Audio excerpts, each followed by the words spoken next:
Let's begin 2026 with a unique story, one of double agents, spies, South Africans, and Nazis. This tale could fill a comic book, and in some ways, it actually has become one. It even became a movie. Even though it was heavily altered to the point of becoming a fun movie, it's something very far from the real story. If a few years ago during the pandemic you went to the movies to see The Kingsman, The Beginning, you were surely fascinated by the character of the pastor. The villain of the movie, played by the actor Matthew Good, who in that film plays a Scottish officer, Captain Morton, who turns out to actually be the head of a network of spies and saboteurs with a single goal: to destroy the British Empire.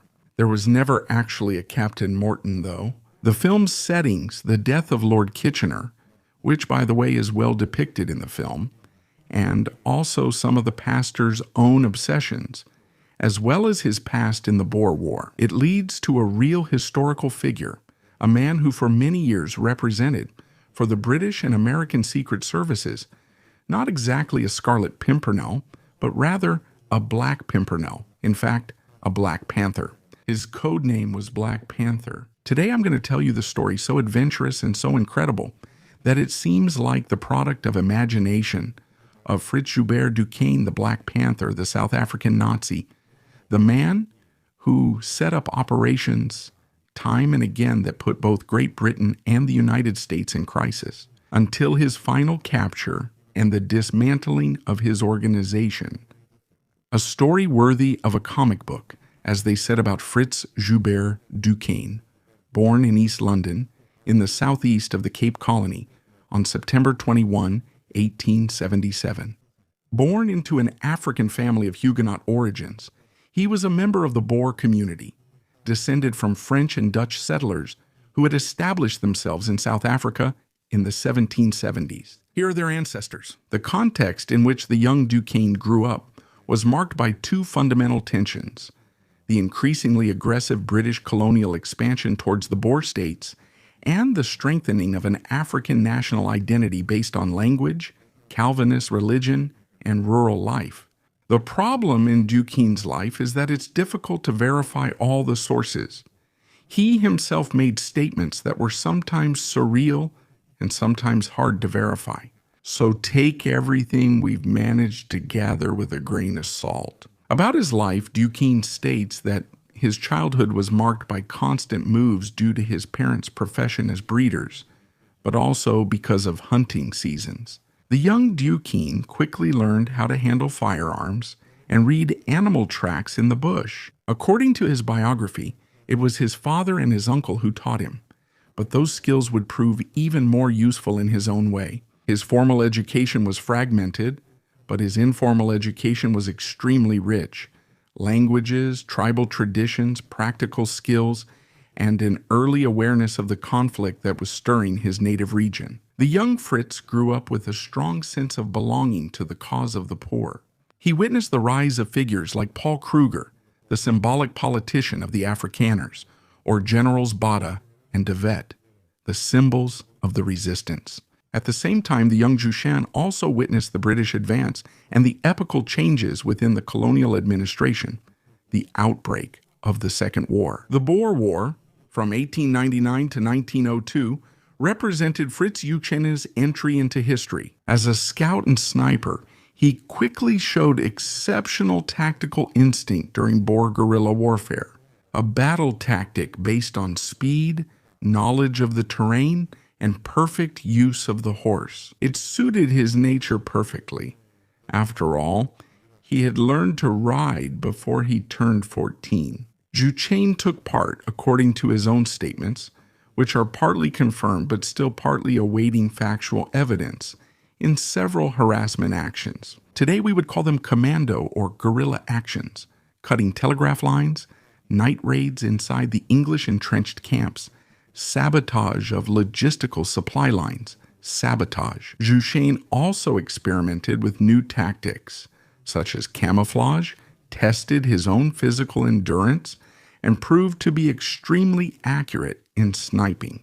All this made him a particularly feared fighter, but not a fighter destined to remain free forever, because the English eventually noticed his skills and arrested him. First transferred to a prison camp in South Africa, then to the infamous prison complex in Bermuda, he was classified right here as a highly dangerous prisoner. According to some of his accounts, he witnessed the death of his mother, who was deported, mistreated, and died of hunger and disease. However, this episode is unverified. It could have been a reinterpretation, a rewriting by Duquesne himself, but it is something that certainly contributed to the birth of his deep-seated hatred toward the United Kingdom. What we saw in the film as the pastor would have been born there, in Bermuda, from which Duquesne managed to escape, although there are also conflicting accounts about this event, let's say, in a rather adventurous way. Taking advantage of a stormy night or perhaps an occasional distraction by the guards,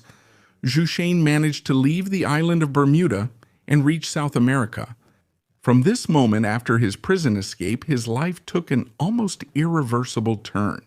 That of a man without a homeland, always hunted, destined to constantly rebuild his identity, and with a precise mission, to destroy the United Kingdom. After the war, former fighter Boer took refuge in Brazil, Argentina, and parts of Portuguese West Africa. He mainly devoted himself to big game hunting, taking part in geographical expeditions, but he also worked for some newspapers and specialized magazines. He wrote about the wildlife and exotic landscapes. It must be said that Duquesne's work as a storyteller was mainly appreciated because he was able to turn even single, rather ordinary episodes into gripping stories that captivated the reader. Even here, it's important to analyze what's true and what's fiction, how much of what Duquesne said really happened, and how much was from his imagination. His role as a guide and professional hunter gave him access to diplomatic circles,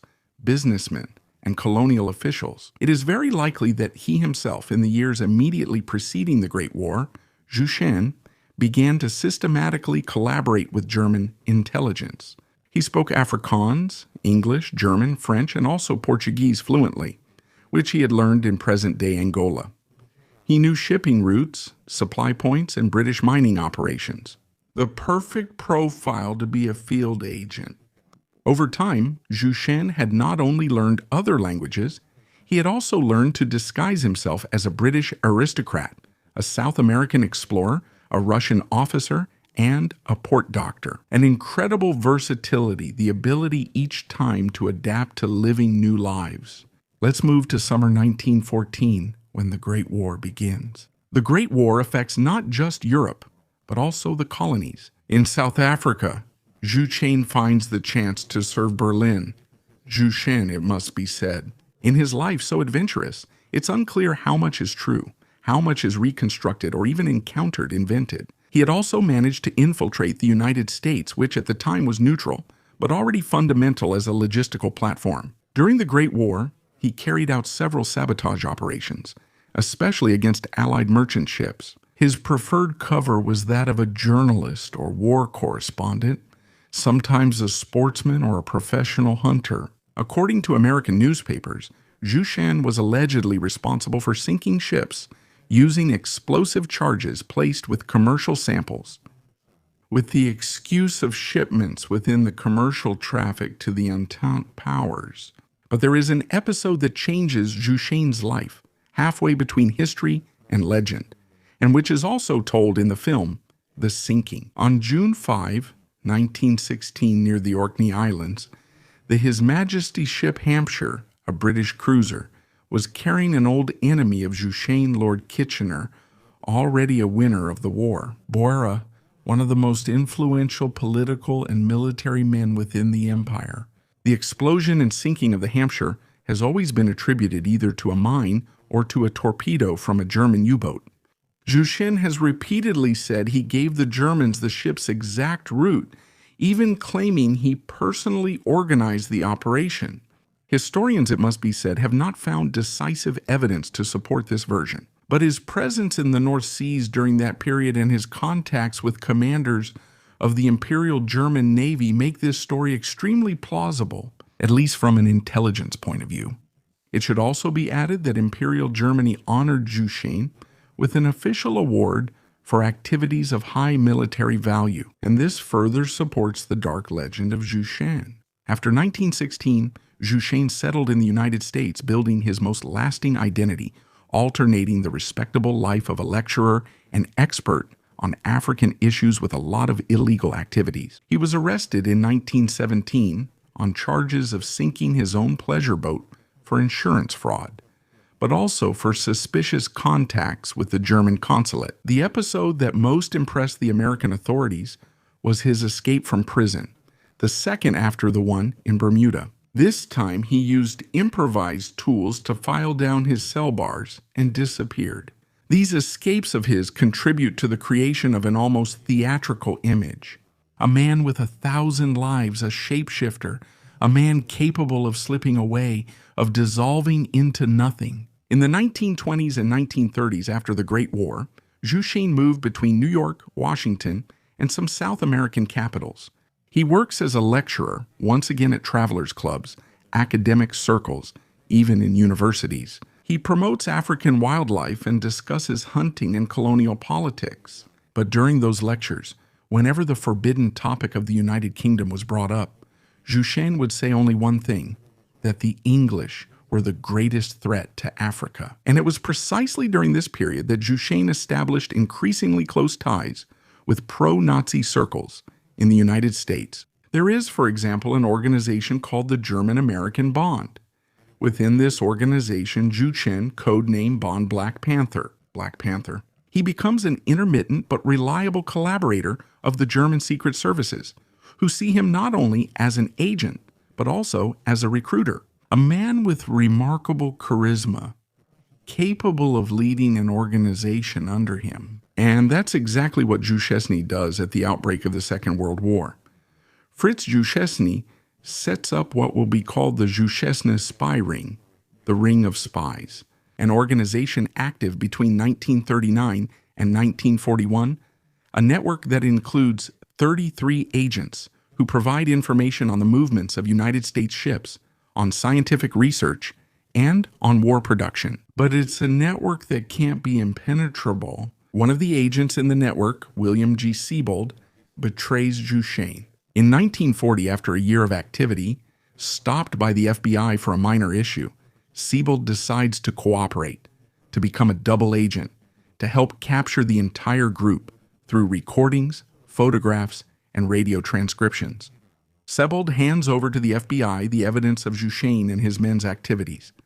On June 28, 1941, the FBI carries out one of the largest coordinated arrests in its history. Joubert is arrested and taken to jail. The evidence against him is overwhelming.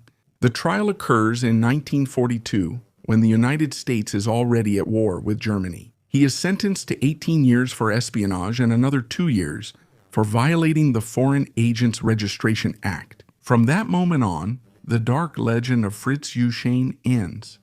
Joubert is already an older man when he is arrested.